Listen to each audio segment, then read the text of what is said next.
Tatanim tayo ng nyug guys. So bago magtanim ng nyug guys, first step is hiwa-hiwaan mo ng kutsilyo or itak yung katawan ng nyug. Kagaya nito. Ayan guys. All over. Sa buong katawan ng nyug. Para, sorry sa ingay guys kasi may naggagawa ng bahay dyan. Para guys, pag umulan, direkta dyan ang tubig. So mababasa siya. Unlike dito, hindi ko na hiniwaan kasi ano na siya, luma na ang katawan ng nyug. Ayan o. Marupok na siya. So madali nang pumasok ang tubig dyan kapag umulan. So ang variety nito ay dwarf guys. Dwarf na malalaki. So binili ko lang siya dyan sa neighbor sa baba.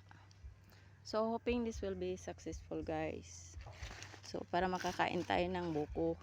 Kasi hindi naman tayo marunong umakyat sa mataas na buko. So, takpan na natin ang lupa guys. So, ang pagtakip ng lupa dito guys, hanggang dyan lang. Yan. Takpan lang hanggang hindi mo na makita ang nyug. Then, diligan kung gusto magdilig. Pero ako kasi, ang layo kasi ng tubig. So, hindi ko na siya didiligan. Magantay na lang tayo sa ulan. Pero kapag hindi lumakas ang ulan, no choice kundi diligan talaga to guys. Kasi ang gusto natin mabuhay. So ito yung green variety ng dwarf. So ayan, tapos na ang ating pagtatanim guys. Apakan mo lang ng ganyan guys. Apakan. Para yung lupa dumikit. Dumikit dyan sa nyug.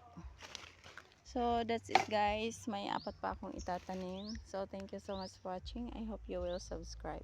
Thank you guys.